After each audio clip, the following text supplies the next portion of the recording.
माशाल्लाह जी आज साढ़े मुजाहिद मोर्चे कट्टन लगे जी।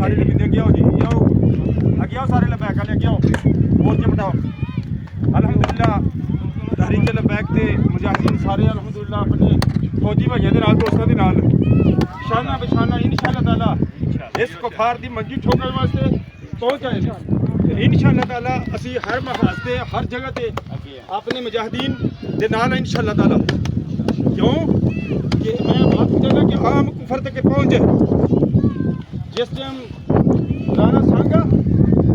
और ज़हीरुद्दीन बाबर की लड़ाई हुई ना, राणे सांगे की मुजाहिदीन पास में पहुंची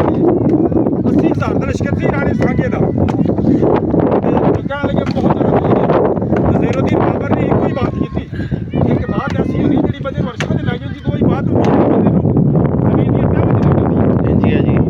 ज़हीरुद्दीन बाबर ने एक बात की अपने मुजाहिदीन फौजियों उन्हें कहा चंद लम्बे बाद असी की होएगा कि सारे के सारे इन्ना सारा लश्कर इन्ना जदीद असला है तो मर जाएंगे सारे अखा बंद कर लिया कि बाकी मर जाने। आपने दूसरे जुमले की बोलिया आपने फरमाया मरते सा जाना है पर मरिए से शान के क़यामत तक दुनिया याद के करे। बेशक अल्हम्दुलिल्लाह वो 10,000 की फौज ने 80,000 की फौज की तहसील कर दी माशाल्लाह असी भी अपने मरदों ने भी जाना यार इस शान नाल मरिए ताकि क़यामत तक दुनिया याद ते करे। बंदा नबी दी इज्जत पहले दे गया बेशक बेशक सल्तनत इस वारियत से पहले दे गया क्योंकि हदीस से पाक है जिन्हें 2 दिन या 2 रातां इस्लामी सल्तनत के पैरे अपनी जी अख जागी है ना वो जहन्नम च नहीं जा सकती। इस वास्ते कि मुकद्दरा ने साढ़े दोस्त ने जोड़े साल तो अलहमदुलिल्लाह इस पाकिस्तान की हिफाजत वास्ते तगदो पे करते हैं अल्लाह सुना इन्होंने सलामत रखे। ताजदारे खत्मे नबूवत जिंदाबाद जिंदाबाद अल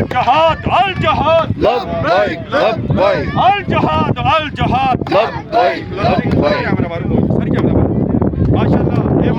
आज को अल जहाद लब्बैक लब्बैक अल जहाद लब्बैक अल जहाद ताजदारे खत्म नबूवत जिंदाबाद